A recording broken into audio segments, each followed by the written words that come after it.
दिमाग खराब हो गया है उसका। वो जो बोलेगा हम मान लेंगे।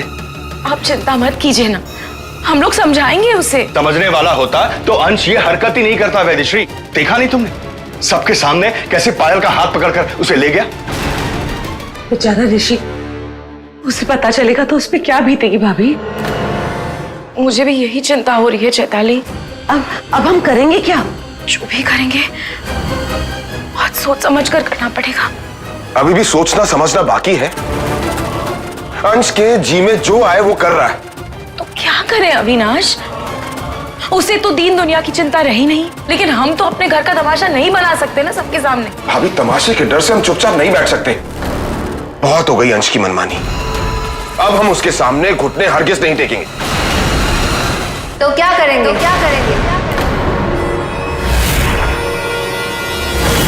दावंश को ललकारेंगे?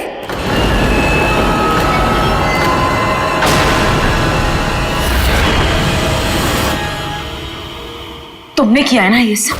कमाल है, इस घर में जो भी होता है उसका दोष मेरे ही सर पे मर दिया जाता है। अगर अंश का दिल पायल पे आ गया है तो इसमें मेरा क्या कसूर है? मैं अपने बेटे को अच्छी तरह जानती हूँ, ऐसा ख्याल उसके मन में आ ही नहीं सकता।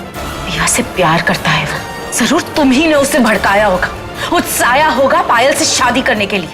अगर तुझे ऐसा लगता है तो ठीक है, ऐसा ही है।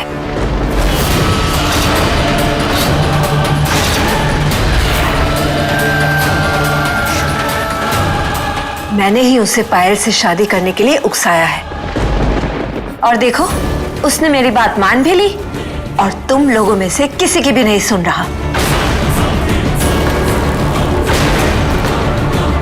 जीत तुम्हारी परवरिश की नहीं, मेरे खून की।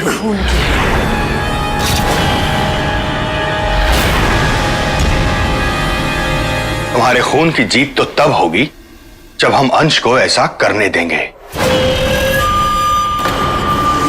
ठीक है, अंश को रोकिए और फिर देखिए क्या होता है।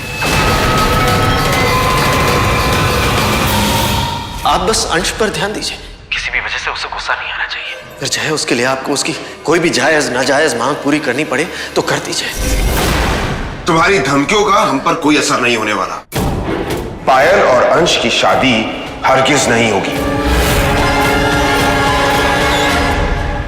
आज अगर हमने उसे रोका फिर उसे रोक नहीं पाएंगे।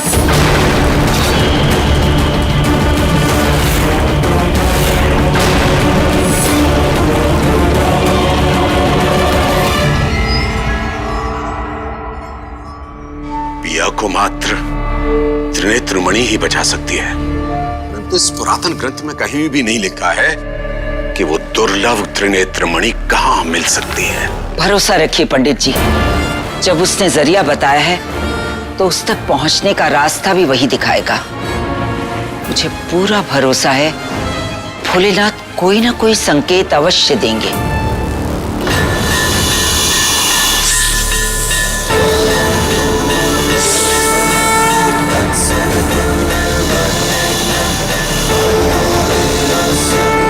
लगता है भोलेनाथ ने संकेत भेज दिया है।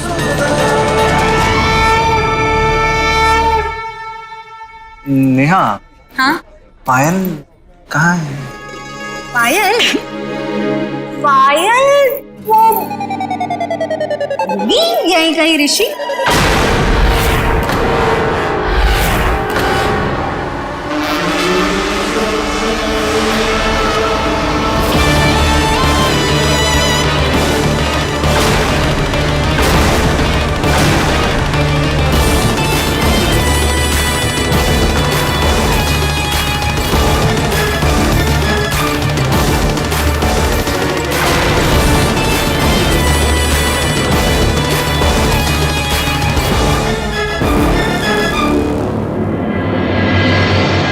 ये सब क्या है?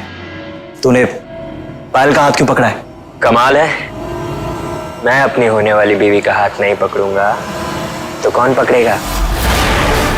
भाई, आप ये क्या कह रहे हैं? पागल हो गया क्या तू? क्या हुआ? Any problem? कुछ नहीं अंकल, वो बस हम दोनों भाइयों में नोक झोंक चलती रहती है। क्या नोकझोंक चल रही है, जरा हम भी तो सुने। एक्चुअली मैं ऋषि को बता रहा था कि मैं पायल से शादी कर रहा हूँ, इसलिए बुरा मान गया। इसमें बुरा मानने वाली क्या बात है बेटा? हाँ, शादी ब्याह में ऐसे मजाक तो होते रहते हैं। हाँ। आपको लग रहा है मैं मजाक कर रहा हूँ, मैं सच में पायल से शादी कर रहा हूँ। ये तुम क्या कह रहे हो बेटा? ये क्या मजाक है? ये मजाक नहीं,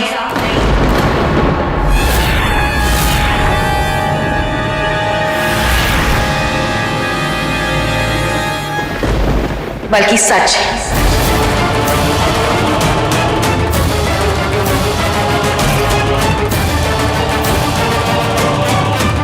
पायल की शादी ऋषि से नहीं, अंश से हो, अंश से हो, अंश से। ये आप क्या कह रही हैं? और आप लोग इसके लिए तैयार हो? हाँ बहन जी, जब अंश और पायल ने शादी करने का फैसला कर ही लिया है तो हम कौन होते हैं उनकी खुशियों के रास्ते में आने वाले?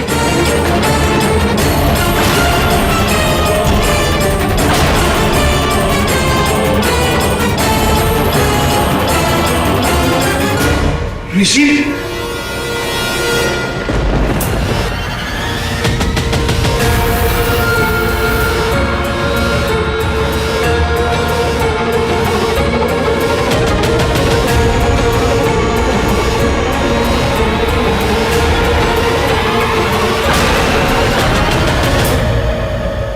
ये सांप तो यहां रुक गया, परंतु इसके आसपास तो कुछ भी नहीं है। अगर सांप यहाँ आके रुका है तो त्रिनेत्र मणि भी यही होगी।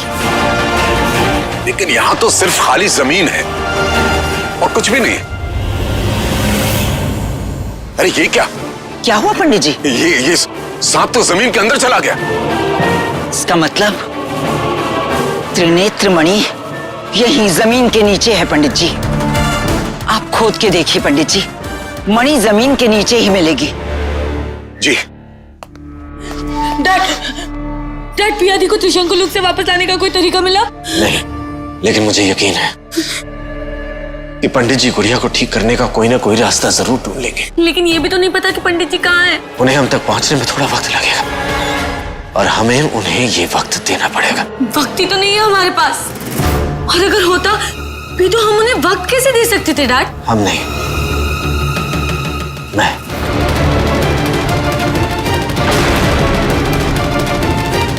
मैं उन्हें वक्त दे सकता हूं।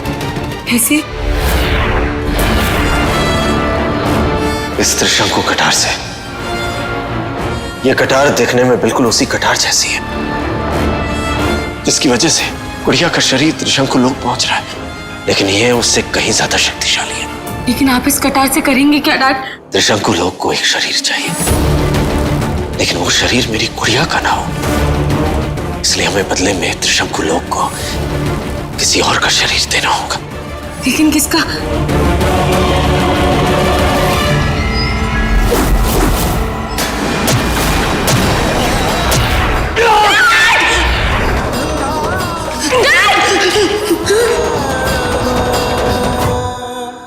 पायल की शादी अंश से? ये कैसे हो सकता है? आपकी हैरानी परेशानी अपनी जगह बिल्कुल सही है, लेकिन हालात ऐसे बन चुके हैं कि हमें ये कदम उठाना पड़ रहा है। हम मजबूर हैं। लेकिन हम मजबूर नहीं हैं। हम हमारी बेटी की शादी अंश से नहीं होने देंगे। हमारी बात समझने की कोशिश कीजिए। आप समझने की कोशिश आप कीजिए विदेशी जी। शादी के कार्ड्स बढ़ चुके हैं, उसमें साफ साफ लिखा है कि पायल वेट्स ऋषि। और अगर ऐसे में हम पायल की शादी ऋषि की जगह अंश से कर देते हैं तो फिर लोग तरह तरह के सवाल पूछेंगे। क्या जवाब देंगे हम उनका? और वो बेचारी पिया का क्या? सोचा है आपने उसके बारे में? पिया के बारे में सोचकर ही हमने ये फैसला किया है। मेरी आप दोनों के आगे हाथ जोड़कर विनती है, इस वक्त जो हो रहा है उसे होने दीजिए। हालात ऐसे बन गए हैं कि हमें ना चाहते हुए भी ये फैसला करना पड़ रहा है, लेकिन पिया की, पायल की, हम सबकी भलाई इसी में है कि इस वक्त हम अंश की जिद को मान लें। हम क्यों माने? अंश हमारा क्या लगता है? भाई साहब, एक मिनट। लोग एक दूसरे को इतने वर्षों से जानते हैं, क्या आपको लगता है कि हम कुछ भी ऐसा करेंगे जो हमारे बच्चों के हित में ना हो, इतना भरोसा तो हम पे आपको होगा ही कि हम लोग कभी भी आप लोगों को धोखा नहीं देंगे। मैं आपसे वादा करती हूँ पायल की शादी ऋषि से ही होगी, लेकिन फिलहाल हमें ये नाटक करना होगा कि हमें अंश और पायल की शादी से कोई एतराज नहीं। शादी में वैसे ही 2 दिन, बीच में हल्दी मेहंदी की रस्में हैं।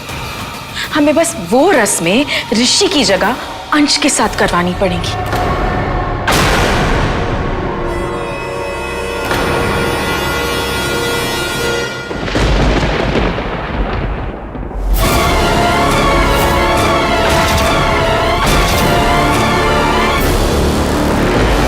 आज तो आप लोगों ने हद ही कर दी।